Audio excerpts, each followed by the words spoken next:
Good afternoon to everybody. Now that a lot has been said already, let me set the cat amongst the pigeons for a bit. I've been always known to uh, uh, shoot straight from the hip, and I shall not hesitate in this forum as well. To start with, why was the Council of Architects Act brought into peace? Was it meant to define the title of an architect? Was it meant to give jobs in government to architectural people? Was it meant to decide who can practice and who cannot practice? Was it meant to safeguard the interest of those who call themselves architects? Yes, partly so. But what was the main intention? If you read the parliamentary debates that happened, especially the speech of Honorable Pilu Modi, who was responsible in bringing the Architects Act, what did he say? Why was the Architects Act really brought in? The Architects Act was brought in essentially because the people of the country required the services of the architects directly. How many people are there in this country? We have 130 crore people. And compared to 130 crore people, how many architects do we have? If you take 1% of 130 crores, it comes 1.30 crores. If you take 0.1%, it comes to 13 lakhs. If you take 0.01%, it comes to 1.3 lakhs. So we are not even a very minuscule majority. We are in such a minority that we go completely unnoticed. The main intention why the Architects Act came into being was very, very clear. How do you link the architects with the people for whom the services of the architects are required? We have been with this Architects Act for decades together, 20 years, 30 years, 40 years. We have had committees after committees deciding, debating on what should be the amendment and what should not. Each of this committee represented some of the interest of the architects one way or the other, whether it is education and all that. But the main objective of bringing the act, of making the architect responsible directly to serve the people of the country, has never been addressed, and none of the amendments seem to be addressing even remotely this issue. How do you bring the people, we the architects, to cater to the people? Do they require? I'll take just 2 minutes to give you the statistics of Mumbai, the city from which I come. Mumbai has 1.25 million people living. That's 1 crore and 25 lakh people. 70 lakh people live in slums. Do they require the services of an architect? Do the architectural colleges, can they cater to them? No. 2.5 million people live in old and dilapidated cessed buildings with a common toilet and a single room. All these buildings were built prior to 1940 and they collapse every year, resulting in 180 deaths every year. These 2.5, 25 lakh people, do they avail the services of an architect? They require. But do we have anything in our education or anything wherein we can take care of their needs? The answer is no. So 7 million, 70 lakh plus 25 lakh, 95 lakhs. Then we have people living in staff quarters like the police, like the municipal corporation, provided by the Britishers, which still continue, the BDD chawl and the BIT chawls, 70,000 houses, single rooms, 10 feet by 15 feet, built by the British, and still people live there in abject poverty and bad condition. They require the services of an architect. Do we have a system wherein we cater to them? No.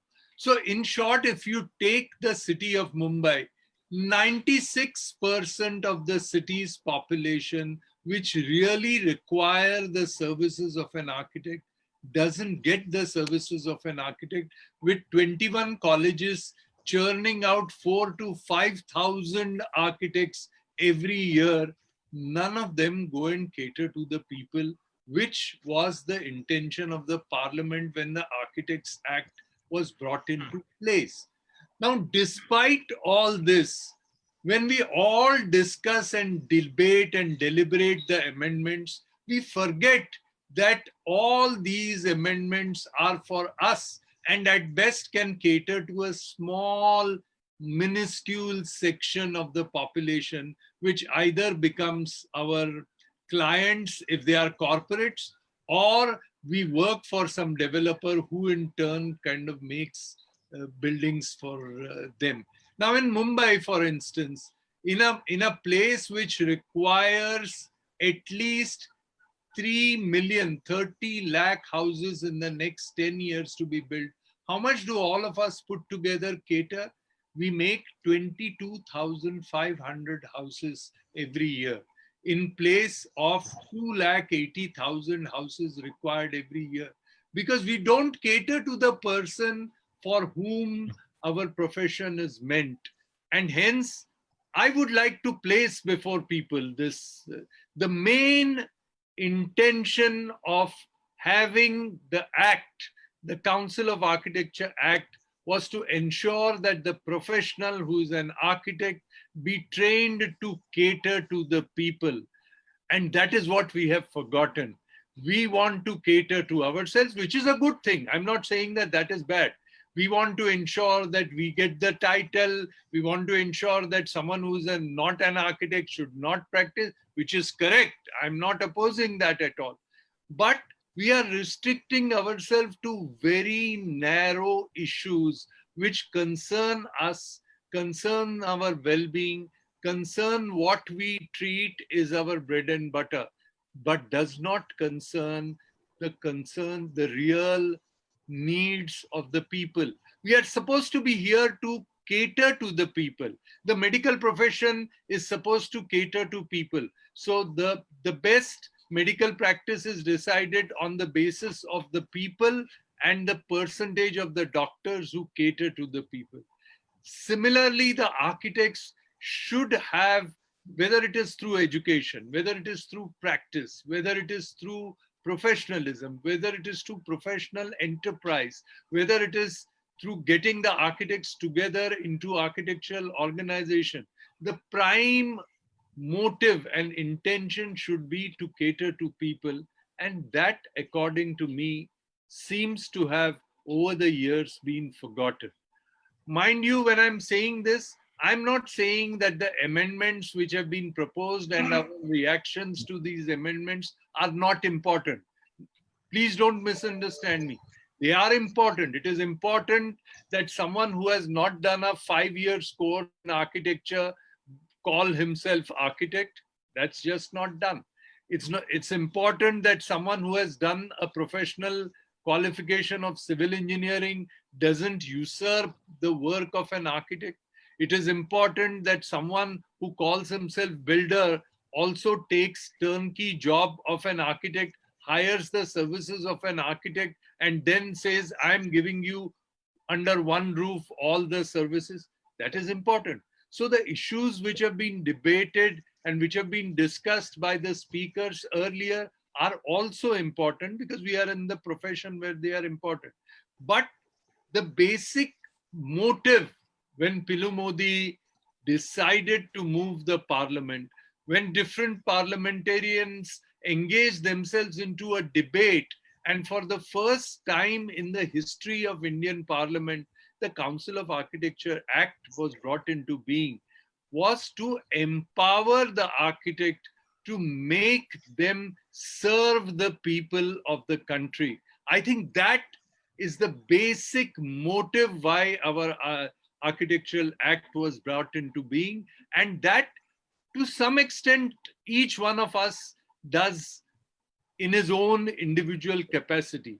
But as a council, as a body which controls the entire group of architects who are presently practicing, and every year thousands and thousands of new graduates turning up and not having jobs.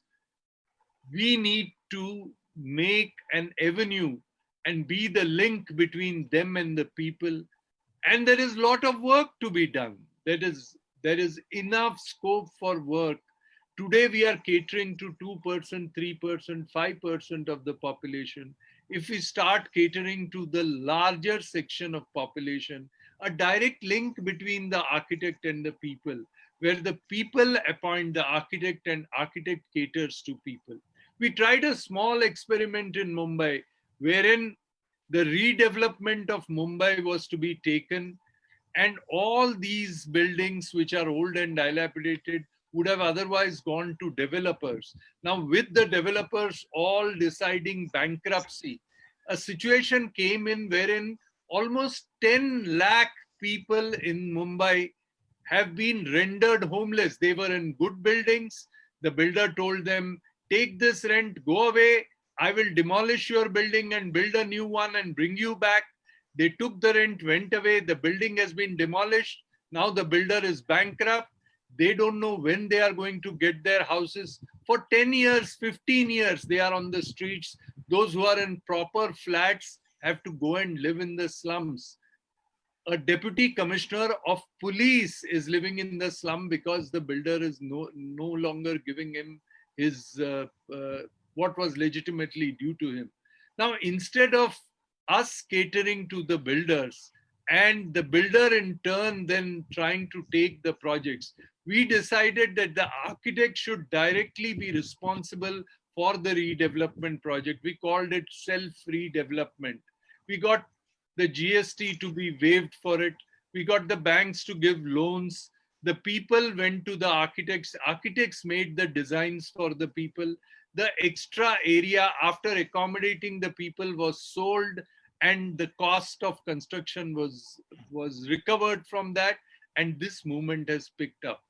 Now, this is a small effort that a group of people have done in one way.